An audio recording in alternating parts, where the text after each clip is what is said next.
America central command యొక్క ఉన్నత అధికారి మొన్న భారత్ వచ్చారు. మీడియాతో మాట్లాడుతూ ఒక అద్భుతమైన విషయం, అంటే 8 నెలల్లో for the first time America వాడు ఆపరేషన్ సింధూర్ గురించి మాట్లాడడం, అది వాళ్ళ మిలిటరీ అధికారి మాట్లాడడం ఇంకా విచిత్రం. సో ఆయన ఏమంటాడు అంటే, భారత్ పాకిస్తాన్ని అవుట్స్మార్ట్ చేసిన విధానము అద్భుతం, అలాగే వీళ్ళు వాడిన అడ్వాన్స్డ్ వెపన్స్ సో మేము చాలా కీన్గా గమనించాం. మూడవది వీళ్ళ యుద్ధ నీతి, ఈ యుద్ధ నీతి చాలా అద్భుతముగా ఉంది. సో ఇలాంటి విషయాలు అంటే సడన్గా భారత్ను పొగడడం, ఒక మిలిటరీ అధికారి మాట్లాడుతున్నాడు అనుకోండి, ఇందులో ఎన్నో విషయాలు ఉంటాయి. ఇప్పుడు మీకు డిఫెన్స్ కోఆపరేషన్ వేరు, మిలిటరీ కోఆపరేషన్ వేరు. డిఫెన్స్ అన్నప్పుడు మనము అమెరికా వద్ద P-81 పొసైడియన్ సో వీటిని కొంటున్నాం, అలాగే ప్రిడేటర్ డ్రోన్స్ ఉన్నాయి, ఆర్టిలరీ వెపన్స్ కూడా అమెరికా వద్ద మనం తీసుకున్నాం.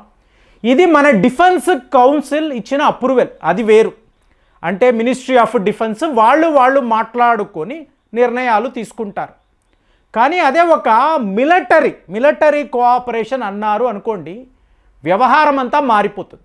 సో ఇతను ఇది ఎలా చెప్తున్నాడంటే, పహల్గామ్ దాడులు ఏప్రిల్ 22, 2025 కదా, ఇది జరిగిన తర్వాత మే 7వ తారీఖు ఆపరేషన్ సింధూర్ జరిగింది. అంటే సరిగ్గా 14 రోజులు. ఈ 14 రోజుల పాటు ఇండియన్ మిలిటరీ యొక్క ప్రిపరేషన్ ఏమిటి, ఇది ఇందులో గమనించాలి. అంటే ఇది ఏ స్థాయిలో ఉంటుందంటే, మీకు ఒక దగ్గర మనం S-400ను డిప్లాయ్ చేసాం, దీనిని పాకిస్తాన్ వాళ్ళు గమనించి వాళ్ళ క్రూజ్ మిసైల్స్ మన యొక్క ఈ S-400 పై వాడారు. సో వాళ్ళ టీవీలో మీరు చూసారనుకోండి, ఇదిగోండి ఇక్కడ S-400 ఉంది, మేము దాడులు చేశాము, ఇది భస్మం అయిపోయింది, ఇది కదా వాళ్ళు వినిపించారు. బాబాయ్ మన S-400 పోయిందా అందరూ అనుకున్నారు. సో ఫైనల్గా ఏమిటి నిజము, అక్కడ ఒక డమ్మీ S-400ని మనము ఉంచాం, డమ్మీ అది. అలాగే ఇప్పుడు పాకిస్తాన్ వాడి యొక్క ఫేమస్ ఎయిర్ డిఫెన్స్ సిస్టమ్, దీనిని ఎలా బ్రేక్ చెయ్యాలి? సో మన రఫేల్ విమానాలు, సుఖాయ్ విమానాలు నేరుగా పాకిస్తాన్ వైపు వెళుతున్నాయి. వాళ్ళ ఫేమస్ ఎయిర్ డిఫెన్స్ సిస్టమ్ దాన్ని వాడిన వెంటనే ఒక విమానం పేలిపోయింది. అబ్బా భలే పేల్చేమో అనుకున్నారు. ఫైనల్గా తేలిందేమిటి, ఆ రఫేల్ విమానము డమ్మీ. అంటే మన ట్రైనర్ విమానాలు ఉంటాయి చూసారా, వాటిని రఫేల్ లాగా తయారు చేసి మనం పాకిస్తాన్ వైపు పంపించాం. అంటే మొత్తము డమ్మీ విమానాలు, డమ్మీ S-400స్ను వాడి మీ శత్రువు యొక్క ఎయిర్ డిఫెన్స్ సిస్టమ్ ఎక్కడ ఉంది, ఎక్కడ నుంచి ఇది ఫైర్ అయింది, దాని యొక్క డిజిటల్ సిగ్నేచర్ ఏమిటి, సర్వము మన కంట్రోల్ రూమ్కి తెలుసు. మన కమాండ్ రూమ్లో దీన్ని భద్రపరిచాం. తరువాత దాడులు అనేవి మొదలయ్యాయి. సో ఇదంతా అమెరికా వాళ్ళు ఇమాజినే చెయ్యలేము, మేము అలాంటి డమ్మీ మా ADSలను వాడలేము, అలా ఎప్పుడూ చెయ్యలేదు. అంటే మిలిటరీ కోఆపరేషన్లో ఇలాంటి విషయాలు. అందుకే ఆయన ఏమంటున్నాడు, ఎన్నో లెసన్స్ నేర్చుకున్నాం. ఫ్రెండ్స్, ఇది అంత అన్యూజువల్ వ్యవహారము అంటే, అమెరికా యొక్క రాయబారి సెర్గియో గోర్, ఈయన ఒక మెసేజ్ పెట్టాడు, మీరు ట్విట్టర్లో చూడొచ్చు. ఆయన ఏమంటాడు అంటే, నేను ఇప్పుడు చండీగఢ్లో ల్యాండ్ అయ్యాను, చండీగఢ్లో భారత్ యొక్క వెస్టర్న్ కమాండ్కి వెళ్తున్నాను. ఒక రాయబారి మీ యొక్క కమాండ్ సెంటర్కి వెళ్ళడం ఏంటండి, ఎప్పుడైనా మీరు విన్నారా? నో. మోరోవర్ ఇతను సెర్గియో గోర్ అనబడే వ్యక్తి డొనాల్డ్ ట్రంప్ యొక్క అత్యంత సన్నిహితుడండి. అంటే ఒక స్పై లాగా భారత్కు వచ్చి భారత్ యొక్క మిలిటరీ పవర్ ఏంటో తెలుసుకొని దానికోసం ఆధారాలతో, చూడండి బాస్ నేను చండీగఢ్లో డ్రాప్ అయ్యాను, నేరుగా వాళ్ళ యొక్క వెస్టర్న్ కమాండ్కి వెళ్ళాను, వాళ్ళ ఉన్నత అధికారులను కలిసాను, మాట్లాడాను ఫోటోలతో సహా. ఏమండి ఇదంతా భారత్కు తెలియదా? మన Indian army, navy, air force చీఫ్లు ఇదంతా గమనించరా అంటే, మనం డెలిబరేట్గా అలౌ చేసాం. అంటే ఒక మిలిటరీ కోఆపరేషన్ మాట్లాడుతున్నాం కదా, చైనాకు చెక్ పెట్టాలంటే అమెరికా లాంటి ఒక సూపర్ పవర్, వాళ్లకు సంబంధించిన సెంట్రల్ కమాండ్ అధికారులు భారత్లో చండీగఢ్లో వెస్టర్న్ కమాండ్ సెంటర్లో ఉన్నారు అంటే ఇది ఎంత పెద్ద విషయం. సో అలాంటి ఒక నేరేటివ్ని ఇవాళ మనం వినిపించాం. సో అమెరికా, భారత్ వీళ్ళ యొక్క మిలిటరీ అధికారులు ఒక దగ్గర కూర్చొని వీళ్ళు యుద్ధ విశ్లేషణ చేస్తున్నారు అంటే ఎలాంటి విషయం.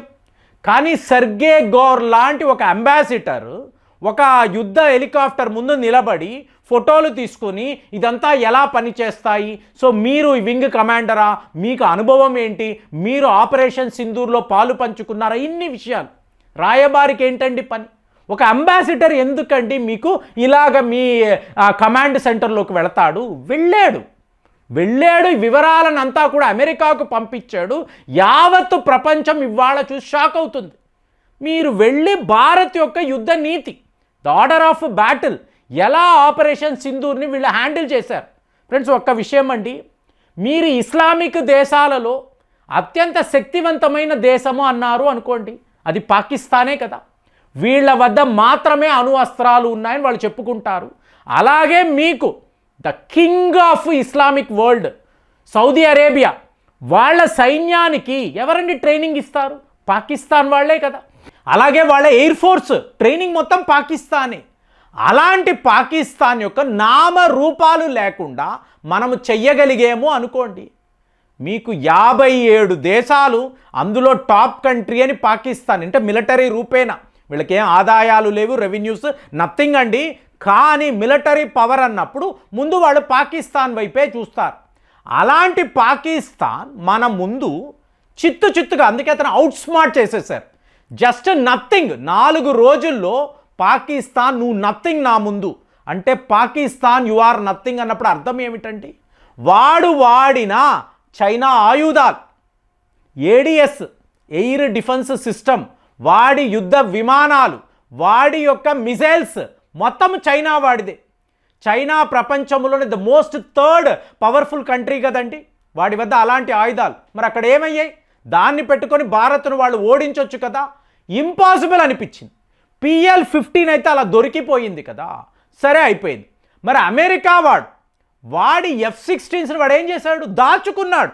అరే అర్జెంటుగా తీసుకెళ్ళి దాచిపెట్టేరా, ఒక విమానం పోయినా కూడా తీవ్ర స్థాయిలో నష్టాలు జరుగుతాయి, వాళ్ళు వచ్చేస్తున్నారు, భారత్ మిలిటరీ నిన్ను విడిచిపెట్టారు, కాబట్టి నా విమానాలను సేవ్ చేయడం నీ పని అంటే అర్జెంటుగా గ్వాదార్ పంపించి అటు నుంచి అటే దాచేశారు. అయినా కూడా కిరాణా హిల్స్ వద్ద F-16 కూలిపోయాయి, మన దాడుల్లో మీకు ధ్వంసమయ్యాయి. సో అలాంటప్పుడు ఏంటి? ఇది ఒక్క పాకిస్తాన్ కాదు, ఇంకా చెప్పాలంటే టర్కీ వాడి వరల్డ్ ఫేమస్ డ్రోన్స్, మీకు ఏకంగా 300 డ్రోన్స్ వాడాలి అనుకున్నాడు, వాడాడు కూడా. ఏమయ్యే? తుక్కు ఎక్కడికక్కడ భస్మం అయిపోయాయి. అంటే మీకు అమెరికా, చైనా, టర్కీ లాంటి దేశాలు పాకిస్తాన్తో కలిసి భారత్ మీద యుద్ధము చేస్తే భారత్ యొక్క రెస్పాన్స్ ఎలా ఉంటుందంటే ఈ స్థాయిలో ఉంటుంది. దీనిని గమనించే ఆఫ్టర్ 8 months వాళ్ళ సెంట్రల్ కమాండ్ యొక్క అధికారులు, వాళ్ళ రాయబారి మన వెస్టర్న్ కమాండ్లోకి వెళ్ళి, వెస్టర్న్ కమాండ్ అంటే ఒక మామూలు వ్యవహారమా అండి? 1965, 1971, అలాగే కార్గిల్ యుద్ధము, మొన్న ఆపరేషన్ సింధూర్, ఇక్కడంతా కూడా భారత్దే పై చెయ్యి. అంటే మీకు వెస్టర్న్ కమాండే, మీకు ర్యాన్ ఆఫ్ కచ్ నుంచి మీకు అక్కడ కాశ్మీర్ సరిహద్దుల దాకా వీళ్ళే మన బార్డర్స్ను గస్తీ కాస్తారు. అలాంటి ఒక వెస్టర్న్ కమాండ్కి వీళ్ళు వెళ్ళి అక్కడ కూర్చొని మేము గొప్ప పాఠాలు నేర్చుకున్నామని అమెరికా వాడు అంటున్నాడంటే ఈ వ్యవహారాన్ని అసలు మీరు ఎలా చూస్తున్నారు? మీకేమనిపిస్తుంది? కామెంట్స్లో రాయండి. మళ్ళీ వచ్చే వీడియోలో కలుద్దాం. జై హింద్.